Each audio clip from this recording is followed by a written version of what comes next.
Boa noite, sejam bem-vindos a mais uma aula de 2 Tessalonicenses. Não é um assunto tão simples, né? Ele é simples na essência, né? Jesus Cristo veio para dar esperança através desse tema. Paulo exorta os tessalônicos para que eles não percam esta visão. Perder essa visão é realmente quando entre esses homens aqui tentando falar o quando, o como, né, das coisas, como que vai acontecer, do jeitinho detalhado como vai acontecer, a gente pode atrapalhar um pouco e tirar o foco que é a esperança.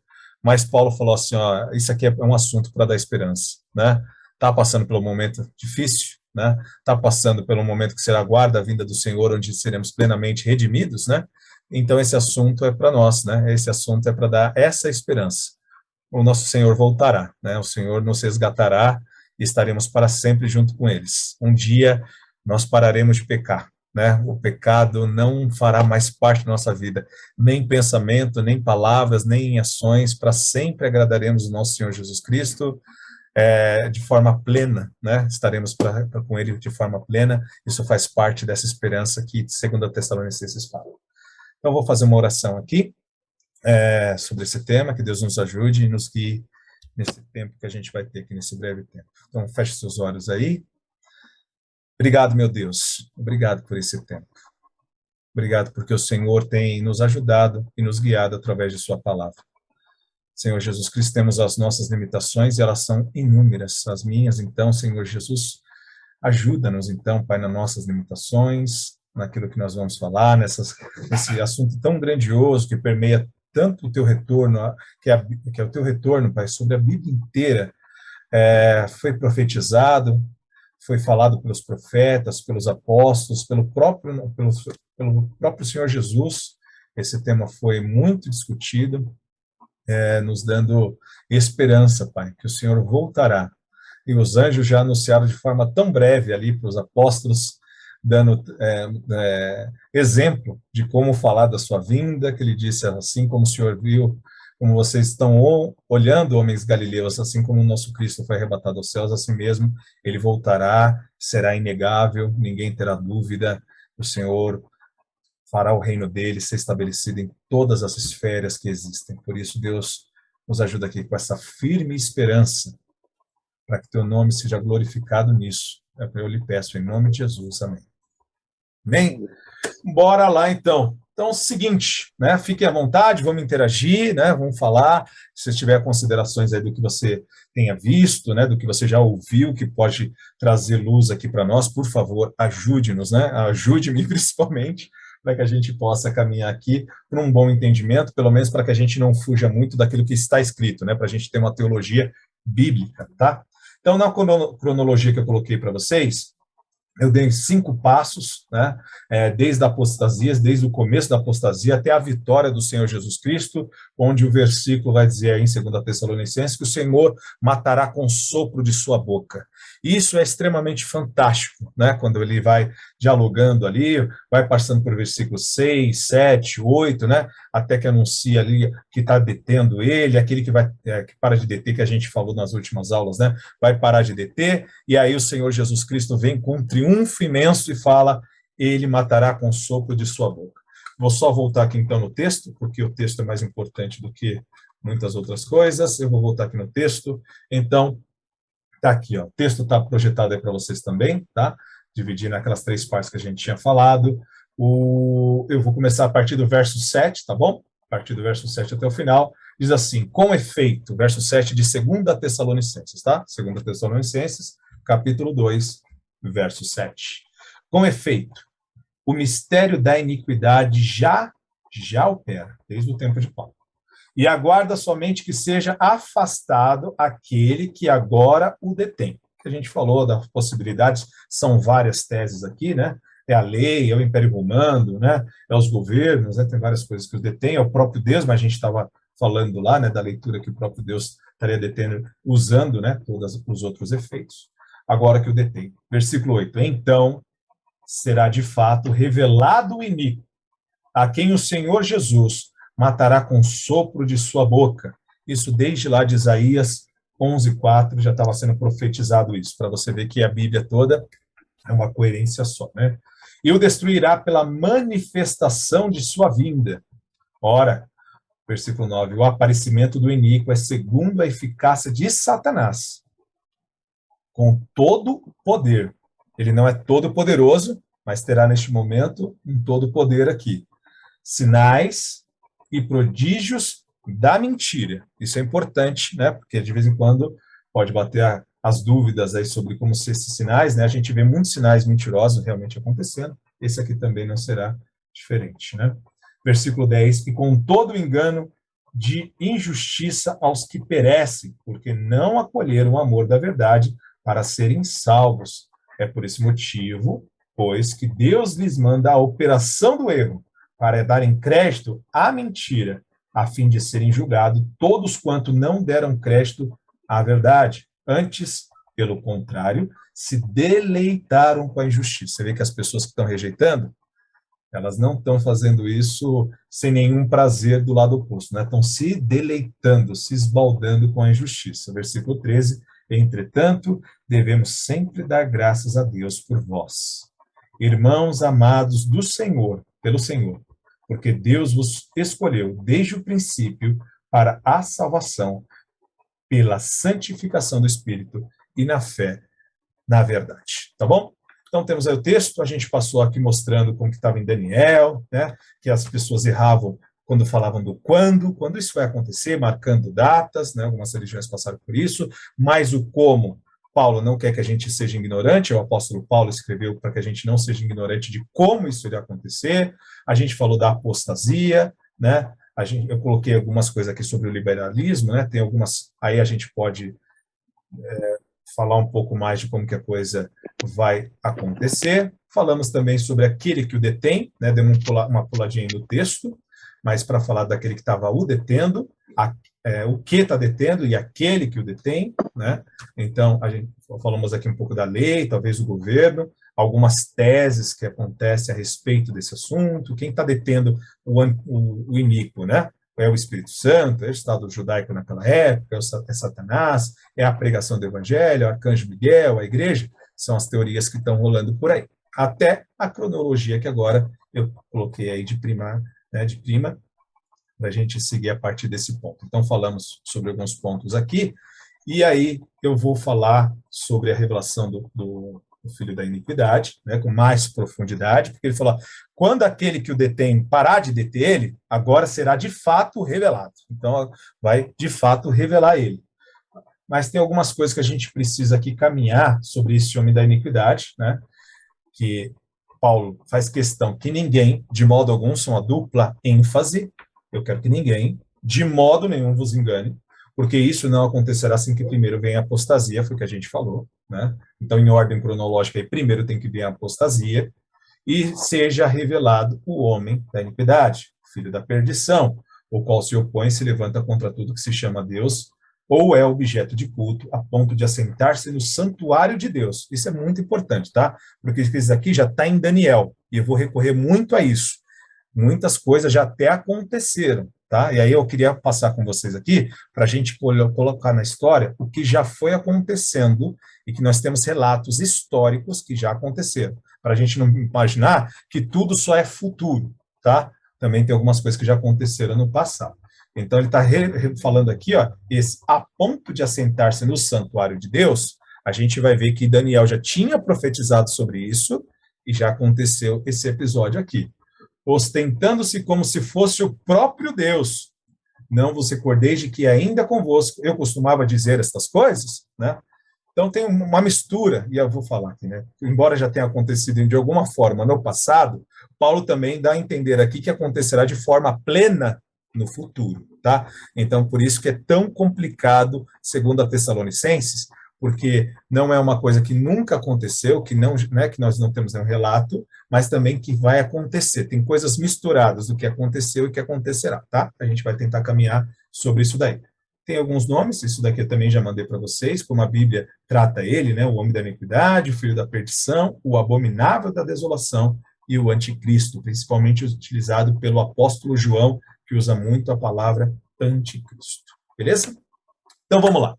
Marcos capítulo 13. Alguém pode ler com paciência para nós, que praticamente tudo que a gente vai ler aí, eu peço que os irmãos, embora quando a gente começa a ler um texto longo, a intenção é vai parar aonde? É um sermão profético de Jesus, capítulo 13, tá? O capítulo inteiro, 13 de Marcos, a gente vai ler, que tem total ligação com 2 Tessalonicenses, e seria importante a gente passar por esse texto aí, para a gente discorrer. Aqui eu só fiz um resumão, tá? Então, depois que a gente lê, eu passo aqui para o resumão. Se alguém, quem quiser ler para nós, pode ler, a partir do verso 1 mesmo, pode discorrer aí a leitura, e a gente, aí tem uma hora que eu vou pedir para parar, mas pode discorrer o texto, por favor. E ocorreu que, ao sair Jesus do templo, observou-lhe que seus discípulos: Olhai, mestre, que pedras enormes, que construções magníficas. Entretanto, Jesus lhe revelou: Vês estas suntuosas construções? Pois aqui não restará pedra sobre pedra, serão todas derrubadas.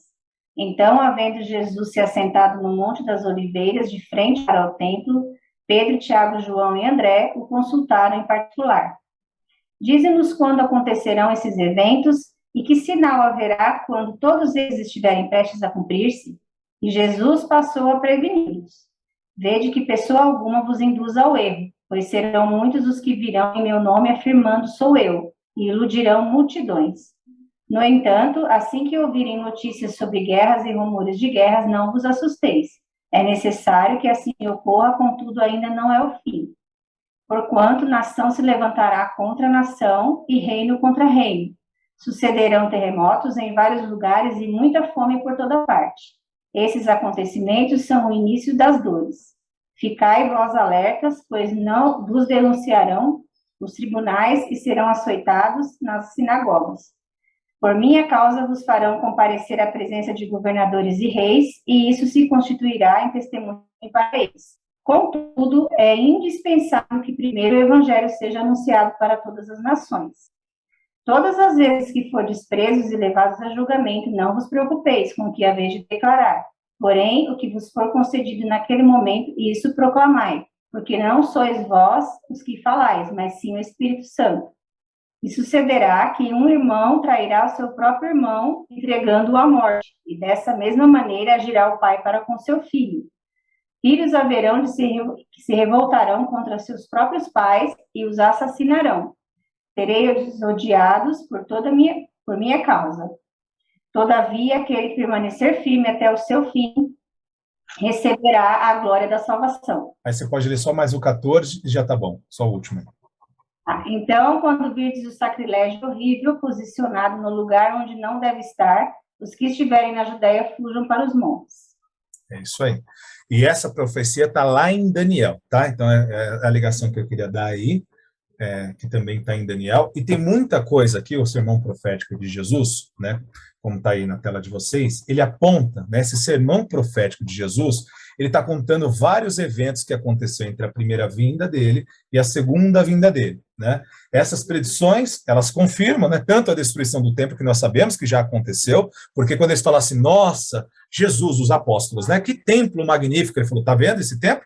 Não ficará pedra sobre pedra. Isso já aconteceu? Já, né? A gente vai ver aqui, nos anos 70, depois de Cristo, já aconteceu isso. Aquele templo foi destruído. Então, você vê que tem coisas que já aconteceu nesse sermão profético que está acontecendo aqui na boca de Jesus, que são coisas que vai acontecer e coisas que já aconteceram, tá bom? E aí, nesse verso 14, por exemplo, ele pode estar apontando, né, até essa é a interpretação que eu vou trazer aqui também, que ele está apontando, e se na sua Bíblia tem algum recurso, quando quem estiver usando Bíblia digital, ou até Bíblias de estudo, tem Bíblias que colocam umas letras perto do versículo 14, no finalzinho do versículo 14, letras pequenas, seja A, B, eu não sei qual que é a Bíblia que você tem, mas algumas Bíblias colocam, apontam para que é uma palavra ali que Jesus está falando de Daniel. Quem lê, entenda. Vocês estão entendendo o que eu estou falando agora? Essa coisa já aconteceu, quando aconteceu um sacrilégio. Aí, se você for ver as Bíblias, elas apontam lá para Daniel, tá? Então, Jesus Cristo está falando de coisa passada, que vai acontecer e que acontecerá depois, né? Talvez os nossos dias que a gente está vivendo, mas talvez não, acontecerá nos nossos dias aqui. Então, é muita troca de passado, presente e futuro. Por isso que quando a gente vai falar de Apocalipse, de vez em quando pode dar alguns nós, as interpretações começam a variar, porque é muito aquilo. Isso já aconteceu? Isso vai acontecer? Isso está acontecendo? Né? Então tem isso daí, tá bom? Então, no ponto 2 aqui, serve para confirmar a destruição do templo, os sofrimentos da igreja, o fim do mundo e a segunda vida do Senhor. Tem bastante coisa contida aí em Marcos 13, que a base para escrever Tessalonicenses e falar sobre a vinda foi Marcos 13, né? E tudo que a palavra que o Senhor usou, né? Não só em Marcos 13, mas em Mateus 24 também ele dá o Apocalipse lá. Paulo não está tirando da cartola coisas novas, né? Paulo ouviu o que o Senhor já falou através da boca dos outros apóstolos, né? Ou que foi revelado para ele pelo Espírito Santo, e ele está falando de coisas que o Senhor já disse também. Então, lá em 2 Tessalonicenses, Paulo está trazendo o que o Senhor disse, o que Daniel disse, então tem toda a ligação com esse texto também. No ponto 3 aqui, estes assuntos estão misturados no mesmo sermão, foi o que eu falei, né? Por isso que não é sempre fácil separá-los, e aí é onde acontecem algumas confusões, ou então algumas teses. Então, por favor, se você tiver uma tese diferente, uma visão diferente, por favor, contribua aqui conosco. No ponto 4 aqui, a chegada dos exércitos romanos, né? E o grande sofrimento dos judeus são vistos como paralelos, que a gente vai ver aqui também, quando os romanos chegaram para destruir, cercaram as coisas, né? Jesus Cristo está falando aqui de forma paralela também com a chegada do anticristo, porque pode dar a impressão que nada daquilo aconteceu porque uma coisa foi feita naquele tempo, que é o cerco de Roma, né, entre outras coisas, os exércitos romanos lá para atacar o templo, e o anticristo está no futuro, né, o anticristo, né, com O maiúsculo, né, o anticristo, porque vários anticristos, como o João falou, estão espalhados pelo mundo, né, então de anticristo o mundo já está cheio desde aquela época, mas o anticristo, o iníquo, aquele que é a personificação, ainda está para ser revelado, tá? Então, vamos dar uma olhada aqui sobre esse texto, né? E vamos passar um pouquinho, tá? O texto, quando virdes o abominável, já foi lido, foi quando parou aqui, né? Quando virdes, pois virdes o abominável da desolação, que é como Jesus o chama, situado onde não deve estar, quem lê entenda, que foi o último verso que a Rosângela leu aí. Então, os que estiverem na Judéia, fujam para os montes. Quem estiver em cima no eirado, não desçam para tirar, né, da sua casa alguma coisa, e que estiver no campo, não volte para trás para buscar a sua capa. Ai das que estiverem grávidas, que amamentarão naqueles dias. Que dias é esse? Passado, presente, futuro, né?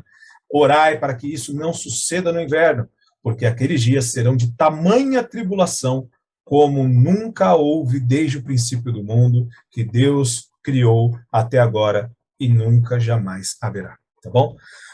Os tessalônicos, seja por uma tradição oral, seja porque tinham algum acesso ao evangelho, ou seja da forma com que Paulo passou para eles naquela primeira carta, né, ou tinha pregado pessoalmente, ele sempre frisou também essa parte da tribulação, que é uma parte importante em 1ª e 2ª Tessalonicenses para a gente entender. Os irmãos estavam passando por muita tribulação. E quando você passa por tribulação, você imagina que aquela é a maior, né? Dependendo do tipo da tribulação que você está vivendo, para você, aquela é a maior. Você não pode viver, né, o que a Márcia vai viver, o que eu estou vivendo nesse tempo. O que os tessalonicenses estavam vivendo lá era a maior tribulação para eles. Quando eles viam as pessoas sendo mortas ali, viam a perseguição religiosa e tinham acesso a esse tipo de informação, foi por isso que eles piraram. Eles falaram, então Jesus Cristo já veio, já aconteceu tudo. Porque essa tribulação que a gente está vivendo é muito pesada, né? Por isso que Paulo falou, tem alguns elementos que eu vou ajudar vocês, para que vocês não se percam. Porque todo mundo que está vivendo uma grande tribulação, e a gente está vendo que cada vez mais está apertando para o lado da igreja, vocês estão acompanhando isso também? Está vendo que a gente está, né? Alguns países estão censurando mais, outros estão ampliando, a China agora, por exemplo, mandou com a Apple ali, para tirar todos os aplicativos na China, todo mundo que acessa lá, aplicativos através da Play Store, né, para quem tem iPhone lá na China, para que tirasse o recurso da Bíblia, né? Tem algumas notícias já que estão passando aí. Quem está vivendo nesse tempo já vai fazer essa leitura, fala, estamos vivendo um tempo de tribulação, né? Estão tirando a palavra de Deus para nós. Quem está vivendo neste tempo sempre vai ver como o final dos tempos. Por isso que sempre houve muita conjectura. No tempo de Lutero também achava que o Papa daquela época já era o iníquo, né? E você vê que Lutero é um cara magnífico na interpretação, né? Literais, não sei o quê, ele é muito bom na interpretação, tanto é que, né, que rompeu a reforma através da forma com que ele interpreta o texto bíblico, Então, todo mundo que está vivendo uma grande tribulação pode cair nessa interpretação que, tipo, estamos vivendo, agora acabou, agora estamos vivendo no último tempo, né? Por isso que há tantas pessoas que marcaram datas. Agora é a última vez que isso está acontecendo. Então, quando tinha acesso a esse tipo de informação, o desespero para quem está vivendo, desejando a vida de Jesus, era, né, a gente até é compreensível e entra com empatia. Mas vamos dar uma olhada, tá? Vamos ampliar aqui isso aqui na história, tá bom? Manifestações. Vamos ver o quanto de Bíblia a gente já consegue aqui passar e ver que já tem acontecido e que as profecias do nosso Senhor Jesus Cristo se cumpriram, e o que ele estava falando ali em Marcos 13, e que nos ajuda também a interpretar 2 Tessalonicenses, estava em paralelo, coisas que já aconteceram, tá? Ó, o abominável da desolação, verso 14 do capítulo 13 de Marcos, né? O abominável da desolação aí. O sinal da grande tribulação é o aparecimento do abominável. Esta é a figura escatológica para manifestar em 3 períodos da história, tá bom? Então nós vamos pegar esse cara e ver que há uma manifestação parecendo que ele está se ampliando até chegar na plenitude dele, que é o que a gente acredita que está no nosso futuro aqui, tá? Então a gente já tem manifestações dele no passado e agora a gente também tem a manifestação dele que acontecerá no futuro, tá bom? Eu coloquei algumas datas para a gente se situar aqui embaixo, não sei se vocês estão vendo. Na primeira parte a gente vai falar de Antíoco, né, quarto e Epifânio, né, Antíoco quarto e Epifânio, que ele foi rei aí, né, a manifestação dele, que foi bem característica, a gente vai ver como que ele cumpre bem a profecia de Daniel, em 150 anos antes de Cristo, tá bom? Essa é a primeira parte aqui, que ele dessacrou, a palavra dessacrou é que é uma coisa que é sagrada, e ele dessacrou, né? Tirou a santidade, a santidade daquele lugar ali, né?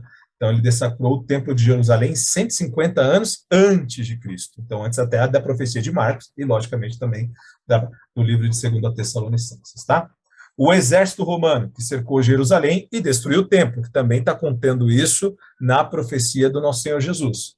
E o anticristo, que tem bastante ligação também com Tessalonicenses, aí fica mais fácil a gente ligar com Tessalonicenses, 2 Tessalonicenses, o anticristo que ainda há de se manifestar. E aí a data, né, é desconhecida. Nós não fazemos como algumas aí, né, que gostam de marcar datas. Então, eu não vim marcar datas aqui com você. Então, nós temos datas já que parcialmente ele se manifestou em 150 a.C., em 70 depois de Cristo, e plenamente, está em 3 estágios, então, aqui, tá? E plenamente ele vai acontecer depois também de Cristo, ainda está para ver o anticristo de forma manifestada, né, de forma plena. Ok? Algum ponto até aqui? Alguma coisa? Não? Eu estou sentindo. Ô Douglas. Pode falar. Douglas, tá ouvindo aí? Tô sim. Por que tava a foto do Friedrich Nietzsche ali? Eu sou boa, eu só coloquei, é bom você ter, na hora que eu coloquei, como eu coloquei na última vez, eu coloquei aqui porque ele escreveu sobre o anticristo, tá? Mas não liga não, tá? No Nietzsche ele escreveu sobre o anticristo, ele tinha uma ideia moral aí estranha, né, a nós, mas eu só coloquei porque ele falou de anticristo, eu coloquei o rostinho dele. Só porque ele falou que Deus está morto. Aí eu falei, eu coloquei ele aí, ele é o anticristo. Mas o Nietzsche não é o anticristo, não. Ai, boa. Os caras não deixam passar nada, é isso aí. Ó, Antíoco, né? Antíoco IV, Epifânio, se eu estou lendo corretamente, né? Olha que interessante. Daniel veio e profetizou sobre uma manifestação que ia acontecer de pegar o templo do Senhor, o templo santo do Senhor, e ele ser, como que a palavra lá é dessacrar, né? Ele profanou o templo do Senhor. Esse cara é muito importante para nosso entendimento de como o anticristo ele vai sendo revelado, como sinal. Olha que o interessante aqui o Senhor sempre usou profetas para nos anunciar Jesus, né? E mesmo usando profetas, juízes, né? Várias coisas, mesmo quando o Senhor Jesus Cristo veio com tantas profecias maravilhosas, extremamente claras, principalmente de Isaías, falando como que ele ia ser morto, como que onde ele ia ser crucificado, né? No meio de ladrões. Era uma coisa tão clara que para nós hoje a gente fala, como que um judeu pode ler o livro de Isaías e não acreditar em Jesus? Né? Como que a coisa estava tão clara e mesmo assim eles ainda negam, né? Estou tentando ser bem simplista aqui, tá? Mas o Senhor Jesus Cristo, ele sempre deixa as coisas claras, né? Ele está anunciando também esse anticristo desde muito tempo, tá? Assim como ele anunciou o Messias, ele também nos prepara para o anticristo em todas as gerações de forma muito clara. Quando Daniel profetizou aqui, em 500 anos antes desse cara, Antíoco, que virou o rei da Selúcia, né? Selícia, deixa eu só pegar aqui, ó. Seleucida. Ele fez exatamente o que a profecia de Daniel falava. Olha que interessante. Daniel, capítulo 9, verso 27. Ele fará firme aliança com muitos por uma semana. Na metade da semana fará cessar o sacrifício e a oferta de manjares. Foi precisa, tá? Essa daqui, ó, o que eu tô lendo aqui é praticamente o que ele fez, tá? Sacrifício de oferta de manjares, sobre as asas da abominações virá o assolador, até que a destruição será determinada, que está determinada, perdão, se derrame sobre ele. Fará cessar os sacrifícios e as ofertas, tá? Será que haveria um homem que faria isso? Vamos lá. Daniel 11:31.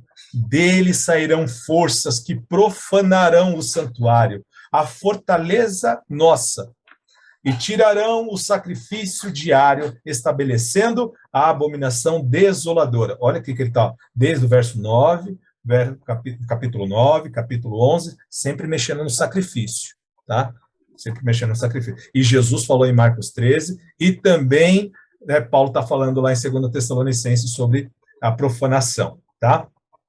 Depois do tempo em que o sacrifício diário for retirado, você vê que o negócio dele estava muito com o sacrifício, o abominável, né, for tirado, e posta a abominação desoladora, haverá ainda 1.290 dias. Aí quando o Daniel fala de datas, é onde as pessoas pegam aqui e começam a fazer contas, tá? Não vou entrar nesta linha, não. Aqui foi o que ele fez, tá? O que Antíoco fez. Pode falar. Só para tirar uma dúvida, senão eu vou dormir com ela na cabeça aqui. Tá, cara. Bom, vai lá, se tomar que eu saiba. Não, o livro de Daniel tem as paradas de já e ainda não, ou tudo que foi falado lá já foi cumprido? Não.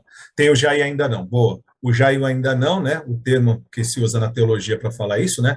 Coisas que vão acontecer, que já estão acontecendo. Nós estamos salvos, já estamos glorificados, então já estamos salvos, já, mas ainda não plenamente, né? Então, tem muito disso também no livro de Daniel, né? Tem um já e um ainda não lá, tem coisa para Daniel que ainda vai se cumprir, tá? Até plenamente. Porque Daniel também falou do ancião de dias que vem, né? Com cabelos assim assado, então está falando de uma coisa muito futura que dá a entender ali que seria essa segunda volta de Jesus Cristo, segundo o retorno de Jesus Cristo de forma plena, tá? Então ainda tem sim, Gabriel. Tem um já e ainda não, tá? Eu vou tentar tirar aqui realmente aquilo que já aconteceu na história, tá? Que já aconteceu na história. Então, o rei da Seleucida, que conquistou Israel em 167 a.C., né? Depois, aqui ó, tá a data, 350 anos depois da profecia de Daniel, tá bom? Começou uma campanha intensa para acabar com os costumes judeus e o culto. 150 anos antes de Cristo, mandou colocar um altar do deus Zeus, da mitologia, né, da mitologia grega, no templo de Jerusalém. Já pensou fazer isso na Igreja Batista, a gente colocar lá uma imagem, alguma coisa? É assim, eu estou tentando fazer uma ligação aqui, para os judeus era muito mais apegado a esse tipo de coisa, né? Para nós é só um gesso, né? Mas assim, era uma coisa realmente pesada. E não bastasse trazer esse altar de Zeus no templo de Jerusalém, ele mandou sacrificar um porco no altar. Né? Para quem não sabe da cultura judaica, um porco é visto como um animal impuro, por isso que sempre quando há alguma ligação lá, Jesus Cristo até usa aquele filho pródigo para falar que ele foi cuidar de porcos, dando a entender para qualquer judeu que lesse aquela, né, ou ouvisse Jesus contando aquela história, falando, o cara chegou no fundo do poço, né? Ele foi lidar com aquilo que a gente entende que não é nada, né? Uma espécie de maldição, né? Um bicho maldito, né? Então ele sacrificou um porco. O judeu nem comia, quanto mais sacrificar um porco a Deus. Então, colocou um outro Deus com D minúsculo e ainda sacrificou um porco lá dentro do templo.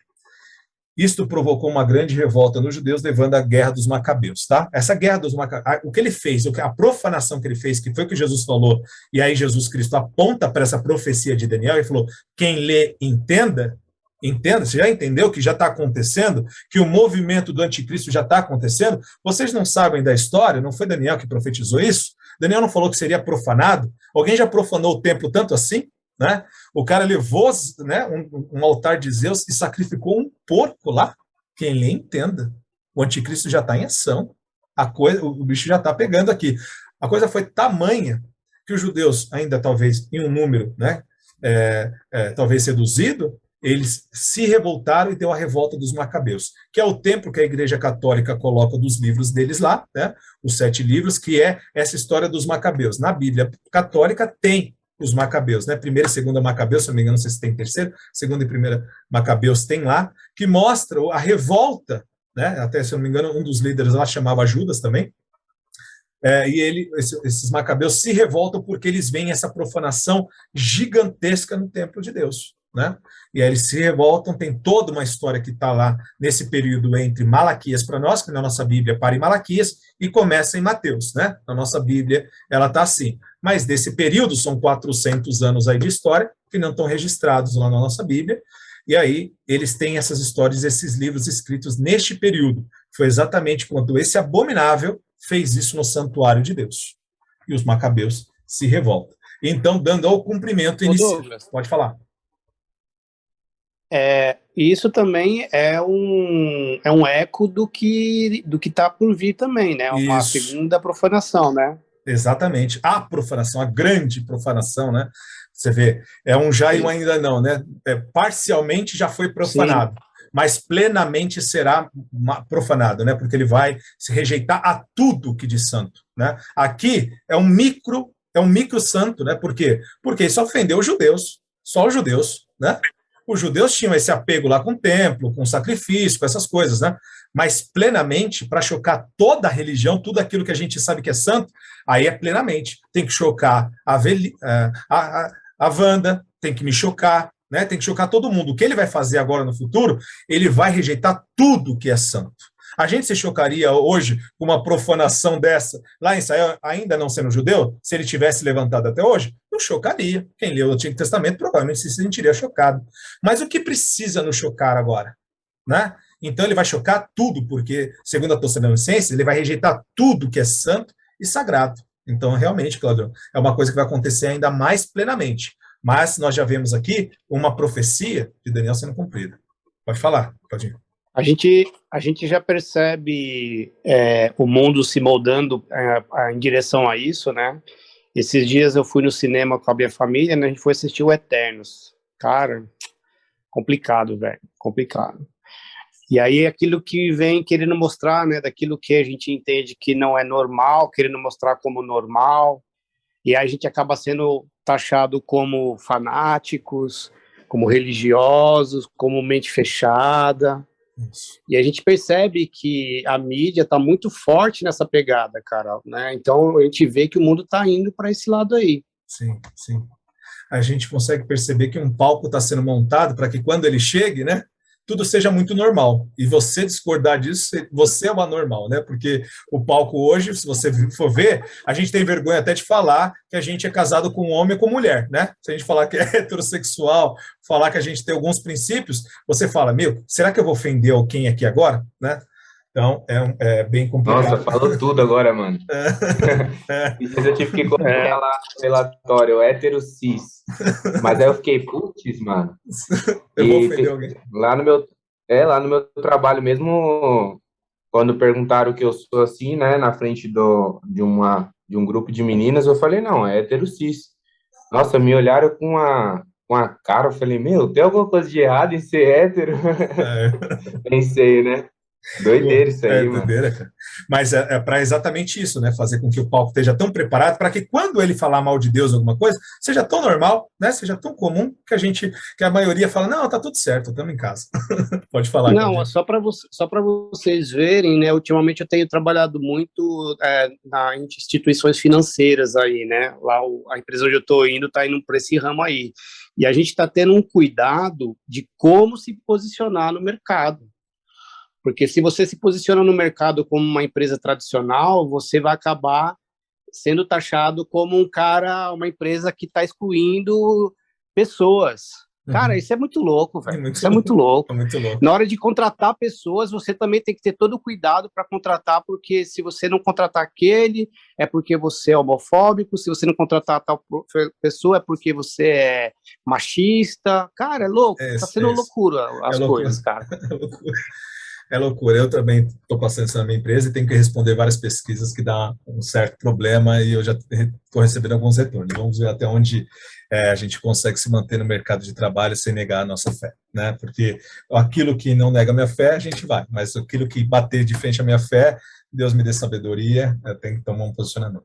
Ó, uma outra coisa estava lá em Marcos 13, né? Em Marcos 13 também, para você ver como e para entender profecia, a gente tem que entender também essas coisas, por isso que eu estou passando por Marcos 13, que está no contido lá em 2 Tessalonicenses, está no capítulo 2. O cerco de Jerusalém, Jesus Cristo falou, quando eles vieram falar, que pedras lindas, que isso, que aquilo, Jesus Cristo falou, quando vocês viram o abominável, né? Aí Jesus já tinha falado sobre esse ponto, lá no capítulo 13 ele falou assim, não restará pedra sobre pedra, né? Mas aqui, ó, Mateus 24, em vez de Marcos, tá? Em vez de Marcos 13, estou trazendo Mateus 24, que faz muito eco a Marcos 13, para você ver que Paulo também não está inventando evangelho, tá bom? Isso é muito importante, porque eu imagino que esse anticristo, ele vai fazer esse tipo de confusão. Vai que amanhã ele aparece aí. Ele vai falar, ele vai brincar com tentativas de incoerência na Bíblia, tá bom? Porque foi isso que ele fez lá com ela. Quando vires, pois, virdes o abominável da desolação, de que falou o profeta Daniel, como foi claro aqui Mateus, né? No lugar santo, quem lhe entenda, então os que estiverem na Judéia, fujam para os montes. Há uma certa mistura aqui, porque se entende, né? Os teólogos aqui entendem, que o Marcos está falando de uma coisa e Mateus está falando de outra, tá? Porque ele está falando para você fugir. Para você fugir. Será que essa fugida, essa correria lá na Judéia já aconteceu? Alguém já fugiu para os montes? Já recorreram, né? Ó, Lucas 21, 20. Quando, porém, virdes Jerusalém sitiada, se você notar, há um paralelo entre Mateus e Lucas, tá? Só que Mateus usa o abominável da desolação, a mesma coisa lá de Marcos, tá? Dando a entender que poderia ser aquele Antioquio, né? Aquele Antíoco. Só que aqui, Lucas usa a mesma fala de Jesus para dizer, quando, porém, virdes Jerusalém sitiada pelo exército. Ele usa como se fosse um paralelo, tá? Dando a entender que na mesma palavra de Jesus, ou quando Jesus estava falando, ele falou ou sobre os dois pontos, ou sobre os dois pontos ficou claro para quem estava ouvindo. Ele estava falando de uma coisa que já tinha acontecido, e o profeta Daniel já tinha falado, e uma coisa que iria acontecer, tá bom? Por isso que não é fácil falar muitas vezes, sobre profecias aí de Apocalipse, tá? E Tessalonicenses. Sabeis que está próximo a sua devastação. Então, os que estiverem na Judéia, fujam para os montes. A mesma coisa de Mateus. Então, dando a entender aqui por Lucas, fica mais claro, e eu estou trazendo Lucas aqui para nossa ênfase, em 70 depois de Cristo, o cerco de Jerusalém veio e houve a destruição. Isso tudo tem ligado com o fim dos tempos. Como a gente estava testemunhando aqui, a gente consegue ver que o palco está sendo montado, a coisa está ficando feia, mas isso já vem de tempos, e profecias têm sido cumpridas a esse respeito. Olha que interessante esse afresco gravado, né? Um afresco, isso aqui é um afresco, que é uma argila, né? Que as pessoas montavam lá e faziam essas moldurinhas para montar. É bem antigo isso daqui. Tá? Então, aqui mostra o saque que aconteceu lá em Jerusalém pelos soldados romanos. Aquele cerco em 70 depois de Cristo, né? Esse afresco gravado no Arco de Tito, na cidade de Tito, existente em Roma e feito em homenagem à vitória do general Tito, né? Quando entrou lá e saqueou Jerusalém. E dá para a gente ver aqui, ó o que ele tem aqui nesse agravo aqui, ó. Esqueci, é menorá? É isso mesmo, né? Acho que isso aqui se chama menorá. Candelabro. Candelabro. Um candelabro aqui mostrando que eles estavam saqueando o templo de Deus. É o menorá. É o menorá, né? O menorá, um candelabro que se dá o nome de menorá, né? Saqueando o templo de Deus. Não tem a Arca da Aliança, né? Embora isso aqui pareça uma arca, não é, porque a Arca da Aliança já tinha ido, né? Então foi saqueado aqui, e mostrando que também aquela profecia que Jesus tinha falado, deixa eu só tentar dar uma ênfase aqui, ó, para quem está buscando essa parte aqui, tá? Ó, esse daqui, ó, tá bom? Então, esse daqui. Então, Davidora. Então, a gente vê essa continuidade, o que Jesus Cristo estava profetizando, são coisas que estavam acontecendo durante essa vinda, que nos ajuda a interpretar como que a gente vê esse retorno de Jesus. Jesus Cristo anunciando coisas que iriam acontecer e que já estavam acontecendo, para que a gente não ache que tudo que Tessalonicenses falou não serve para o Tessalonicenses, só serve para nós. Que tudo que Apocalipse falou não serviu para o pessoal de Apocalipse, lá que João estava escrevendo, para 7 igrejas, né? Só serve para nós. Para a gente ver como a história já tem demonstrado para nós e para que a gente fique cada vez mais firme que tudo que tem saído da boca do nosso Senhor Jesus, de tudo que tem saído com os apóstolos, a coisa está acontecendo. Tá? Quando a gente tenta marcar horário, abrir um jornal e tentar marcar o Apocalipse, a gente erra muitas vezes, a gente cai até em descrédito. Mas quando a gente consegue olhar para um passado e ver que saiu da boca do nosso Senhor, e ver o que saiu da boca dos apóstolos e aconteceu, isso nos deve encher de esperança. Deus está no controle da história, porque ele profetizou essas coisas acontecerem, então ele sabe realmente e tem controle sobre as histórias, e essas coisas nos comprovam para ver que a nossa fé não é uma fé boba, uma fé ingênua, né? Que a gente não está aqui perdido porque a gente não tem mais o que fazer. Isso aqui aconteceu, tá bom? Um terceiro ponto, vamos colocar o Nietzsche aqui como o iníquo, que os meninos colocaram aqui, ó, o anticristo, tá? Terceiro ponto, o homem iníquo. A profecia de Daniel repetida por Jesus não se cumpriu totalmente em Antíoco, né, e em Jerusalém. Foi o que o Gabriel perguntou. Aí cumpriu plenamente? Já está tudo certo? Não, ainda não. Né, aqui está trazendo essa parte aqui, perdão. A abominação da desolação é um símbolo do anticristo, do poder que se levanta contra Deus e com seu povo em todas as épocas.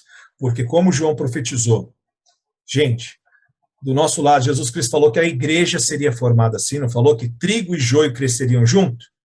Quando uma pessoa, olha o Antigo Testamento, quando ele é muito severo, né?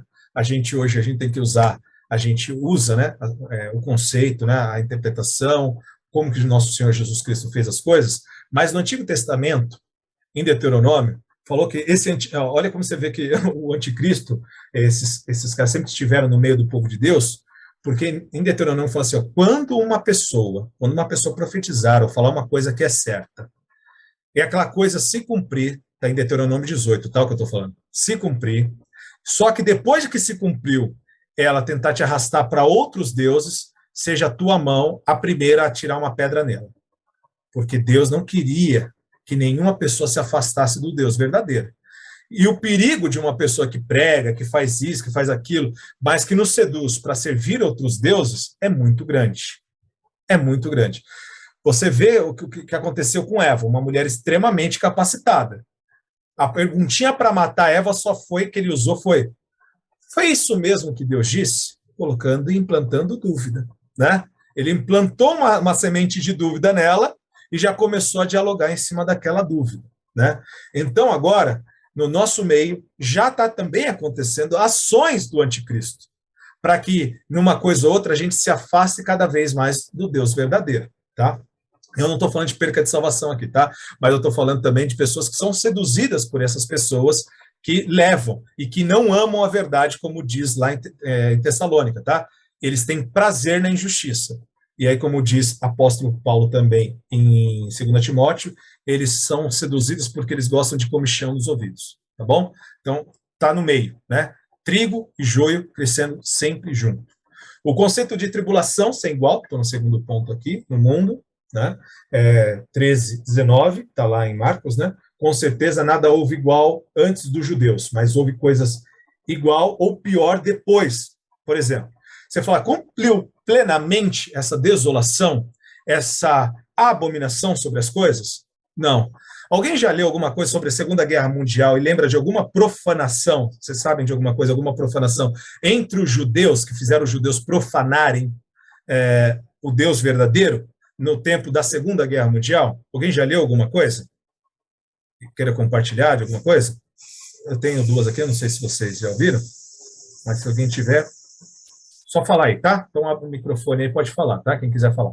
Mas só para você ter uma noção, quando os judeus foram, né, o alvo, né, de Hitler, da ideologia nazista, eles fizeram uma vez andar, tem uma cena que é muito forte no livro, né, lá ainda em Varsóvia, né, na Polônia lá, eles fizeram os judeus andarem engatinhados, imitando porcos, fazendo som de porcos, enquanto ameaçavam seus filhos e suas mulheres, com a arma apontada para as mulheres e para os filhos dele, enquanto os homens tinham que imitar porcos, pertinho do outro, numa roda, e eles tinham que comer e beber fezes e urina de porco na frente das mulheres, para mostrar que eles estavam negando de todas as formas, porque senão eles atiravam nas mulheres dele. A coisa, gente, chega a arrepio o negócio. Para profanar, o anticristo está fazendo que a coisa cresça cada vez mais e vem crescendo.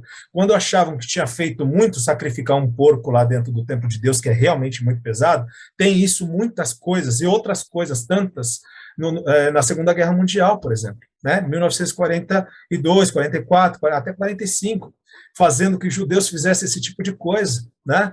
Então, isso tem crescido de forma, né, ascendente para que venha de forma plena o anticristo. Essa profanação, para você ver, que ela não aconteceu plenamente no passado. Vou falar, Gabriel.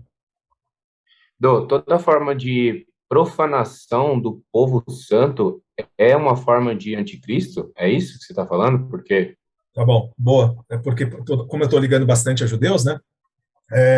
Tem muita ligação, sim, né? Tem muita ligação, sim. Tem gente que fala que Israel é o relógio de Deus, né? Agora, eu vou ter um certo problema, porque aí começam outras linhas teológicas aqui, Gabriel, de como você vê o povo de Deus, né? Como um povo que tem promessas apartadas da igreja, né? Ou eles estão sempre em conjunto. Não, né? Eu sei que você acredita na restauração e tal, mas a minha pergunta foi nem para entrar nessa seara aí mesmo, é só para saber se toda perseguição ao povo de Deus pode ser caracterizada como anticristo, todo governo, assim, essas coisas. Essa é a minha pergunta, minha dúvida. Legal, tá bom. Eu acho que eu vou responder com uma resposta de Pedro, né? Que Pedro falou assim, quando vocês forem perseguidos por motivos justos, isso vai determinar que você está sendo perseguido por um motivo de Deus. Agora, quando você mente, você é perseguido porque você mentiu, isso não é perseguição de Deus, é porque você é um mentiroso, né?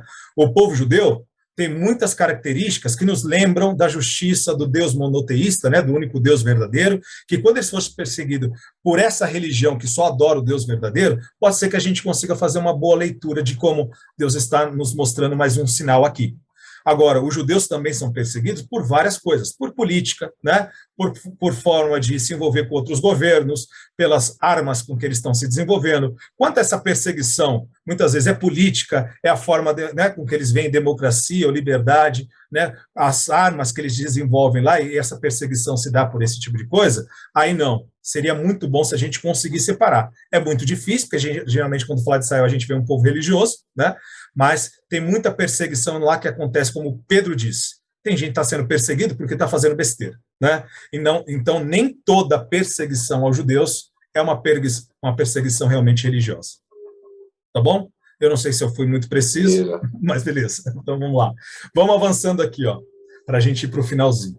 O anticristo, o homem da iniquidade, Jesus diz que ainda que a grande tribulação se encerrar com a sua vinda de glória, né, que é onde a coisa acaba de vez, mas aqueles dias, após a referida tribulação, o sol escurecerá e a lua não dará a sua claridade. Está em Mateus 13, 24.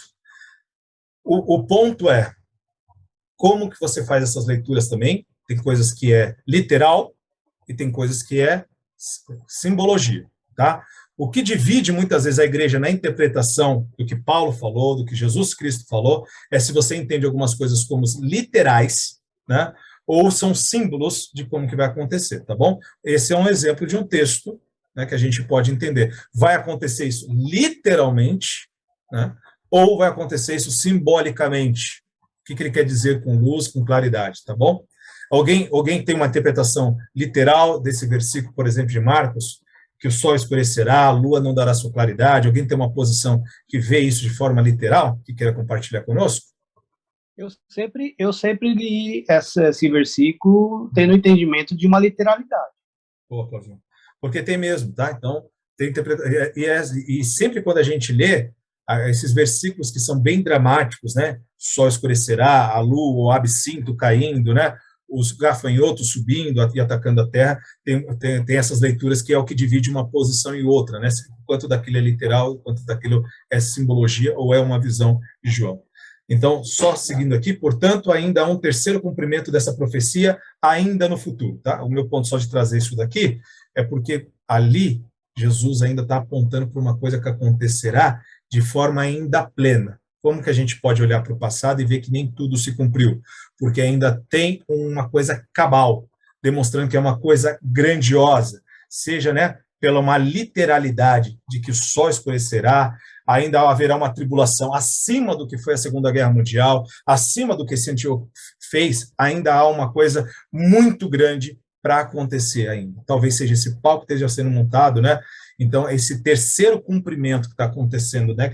Eu estou usando o paralelo de Marcos, mas estou falando de 2 Tessalonicenses, ainda para estar acontecendo dessa grande tribulação, onde a perseguição será em grande escala, a profanação será mexendo com quase todas as religiões, talvez pessoas que até que não sejam protestantes, como nós somos aqui, se sintam também ofendidas em sua religião, porque a profanação será gigantesca. Então aponta, né, para uma terceira, né, manifestação desse anticristo aqui. Então, só voltando aqui para o texto, para a gente ir terminando, olhando para a 2 Tessalonicenses, a gente caminhou de forma paralela, tá? Usei o texto de Marcos aí, mas eu vou ler esse texto aqui para nós, tá? Isso aqui é a 2 Tessalonicenses. Irmãos, no que diz respeito à vinda do nosso Senhor Jesus Cristo e à nossa reunião com Ele, nós vos exortamos. Versículo 2. A que não vos demovais a vossa mente com facilidade, nem vos perturbeis, quer por espírito, quer por palavra, quer por epístola, como se procedesse de nós, supondo que tenha chegado o dia do Senhor. Então, ele plenamente não chegou, mas chegará. Estava dando esse conforto para os Tessalonicenses e está dando esse conforto para nós. E esse conforto chega também para nós, porque nós temos boa parte da história para ver. Nosso Jesus cumpriu tudo o que ele falou até agora. Versículo 3. Ninguém, de modo nenhum, vos engane, porque isso não acontecerá sem que primeiro venha a apostasia e seja revelado o homem da iniquidade, o filho da perdição, o qual que se opõe e se levanta tudo o que se chama Deus ou é objeto de culto. Aqui está mostrando uma plenitude mesmo de profanação, tá? A ponto de assentar-se no santuário de Deus. Isso a gente já conseguiu ver parcialmente também na vida desse Antíoco, por exemplo. Ostentando-se como se fosse o próprio Deus. Né? Isso daqui a gente consegue ver de uma forma até mais futura. Versículo 5. Não vos recordais de que ainda convosco costumava dizer estas coisas? Então, ele está lembrando. Por que eu fui lá para Marcos? Porque ele não está lembrando exatamente o que falou em Daniel e o que nosso Senhor Jesus Cristo falou até aqui. Né? E agora, sabeis que o detém, para que ele seja revelado somente em ocasião própria. E parece que essa ocasião se aproxima cada vez mais de nós. Né? 7. Com efeito, o mistério da iniquidade já opera e aguarda somente que seja afastado aquele que agora o detém. Então será de fato, porque ele já foi parcialmente, mas de fato será revelado o iníquo. Então eu estou trazendo uma interpretação aqui que a coisa é futura, tá? A quem o Senhor Jesus matará com sopro de sua boca, só para mostrar a grandiosidade do nosso Senhor. É com um sopro, né? Não tem mais nada mais poderoso, né? E mais simples do que um sopro, né? Então, para mostrar o controle do nosso Deus também sobre ele. Embora a perseguição, como a gente estava começando a falar aqui, ela já vai se mostrando cada vez maior, quando Jesus Cristo se manifestar, é apenas com o sopro de sua boca e o destruirá pela manifestação de sua vinda. Ora, o aparecimento do iníquo é segundo a eficácia de Satanás, com todo o poder e sinais, prodígios e mentiras. 10. Com todo o engano de injustiça aos que perecem, porque não acolheram o amor da verdade para serem salvos, tá bom? Aqui, ó, segundo João, também é futuro. E por que eu estou enfatizando aqui o futuro, tá? Porque eu creio que a maioria aqui deve ver realmente que a vinda do Senhor ainda está para acontecer, né? Eu estou partindo desse pressuposto, tá? Eu só estou batendo, gente, né? Não tentando ofender a inteligência de ninguém, mas Paulo sempre falou de coisa futura e João está falando de coisa futura. Por que eu estou enfatizando esses dois pontos? Porque a gente talvez não seja melhor que o pessoal de Tessalônica. E o pessoal de Tessalônica abalou o seu coração. Por algum motivo, por alguma forma, e você viu que Paulo até falou, até por epístolas que tenham partido, como se algumas epístolas, né, alguma carta, tivessem partido de nós. Usaram até, talvez tenham usado até o nome de Paulo para confundir os Tessalonicenses. Será que poderiam usar uma escavação e falar que foi achada uma terceira Tessalonicenses? E aí, porventura, abalar as estruturas de quem, né? Paulo escreveu uma terceira carta a Tessalonicenses, foi descoberto agora, não sei o que, de Qumran lá, no Egito, foi achada uma terceira carta dele também. E aí está falando lá que Jesus já voltou, né? É importante passar esses pontos, e eu estou enfatizando tanto em Paulo como em João, que a coisa é futura, olha em João também, para que a gente não caia nessas armadilhas que só Deus sabe que pode sair por aí, tá? Filhinhos, já é a última hora, e como ouvistes, que vem o anticristo, que vem, futuro, né? Também agora, muitos anticristos têm surgido. Você vê que ele separa e vem o anticristo, como também Paulo, que vem o iníquo, aqui ele coloca no plural. Muitos anticristos têm surgido, pelos que conhecemos que esta é a última hora. Quem é o mentiroso? Senão aquele que nega que Jesus é o Cristo. Esse é uma característica desse cara futuro que chegará falando isso. Quem é o mentiroso? É o cara que vai negar que Jesus é o Cristo. Este é o anticristo, para não ter dúvida, esse é o anticristo. Ele dá detalhes de como esse cara vai se manifestar e o que ele vai falar. Ele vai negar que Jesus é o Cristo, publicamente, né? Globalmente. E esse é o anticristo, que nega o Pai e o Filho. 1 João 2:22. Amados, não deis créditos a qualquer espírito. Antes provai os espíritos se procedem de Deus, porque muitos falsos profetas têm saído pelo mundo fora. Falsos profetas sempre existiu, tá? Mas o anticristo, ele está para manifestar dessa forma detalhadinha que Paulo está falando aqui, ó. Nisto conhecereis o Espírito de Deus. Todo espírito que confessa que Jesus Cristo veio em carne é de Deus. Então ele também nos ajuda tanto para um ponto quanto para o outro, tá? Então ele também fala de uma manifestação futura, como ouvistes. Ele como ouvistes, porque Jesus Cristo já tinha falado lá em Marcos 13. 2 Tessalonicenses, capítulo 2, Marcos 13, Mateus 24, né? Estão tudo interligados e um ajuda a interpretar o outro, tá? A Bíblia interpreta a Bíblia. Então ele está fazendo aqui, ó, como vocês ouvistes, vocês ouviram isso de Jesus, né? Que muito anticristo e vai estar chegando esta última hora, tá bom? Tem o Apocalipse 13, eu estou vendo que o meu horário aqui já se vai, né? Então, o anticristo, um pequeno resumo, o anticristo será um líder mundial, com poderes sobrenaturais, dados pelo diabo, é isso que Tessalonicenses fala, que ele vai operar com sinais e maravilhas, capaz de fazer esses sinais prodigiosos, mentirosos. Ele vai buscar adoração, respeito e obediência de toda a raça humana. No ponto 3 aqui, ele vai se passar por Deus e vai querer tomar o lugar de Deus como diabo. Ponto 4, irá comandar a maior de todas as perseguições contra a igreja, que é tida, talvez na leitura aí, como grande tribulação.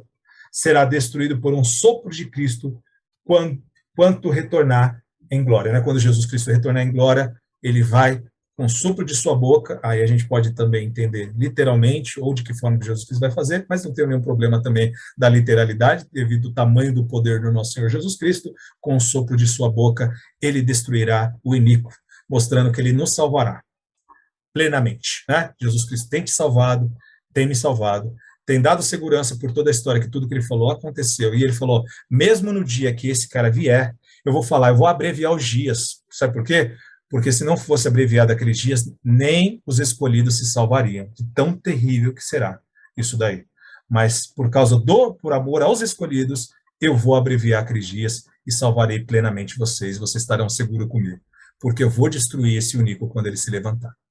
Tenho esperança, Jesus Cristo vai voltar e vai nos resgatar plenamente, seja para agora, ou seja futuramente, nós veremos o Senhor plenamente e veremos como ele é, não mais nessas duvidazinhas do que é e o que não é, tá bom? Alguém quer compartilhar alguma coisa para a gente encerrar? Me desculpem desde o momento aí do meu atraso. Nós temos uma esperança aí.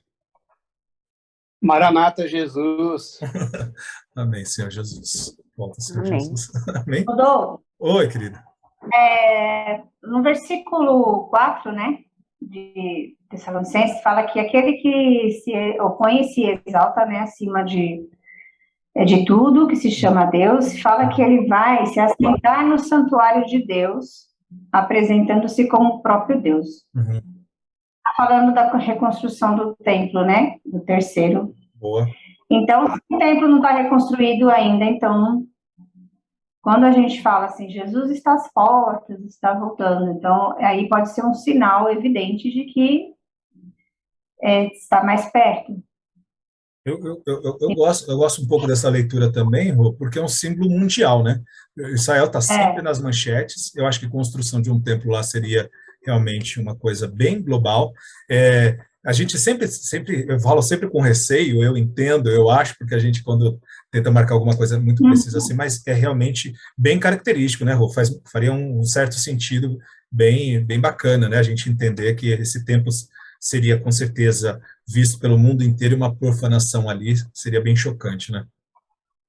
Porque ele segue junto dos três da apostasia. Logo que ele fala primeiro virá apostasia e depois, na sequência, será revelado. Como que ele será revelado? Porque ele vai se opor a tudo, né, que se chama Deus, e ele vai se assentar no santuário, né? Uhum. Então, podemos seguir essa linha. Gosto disso também.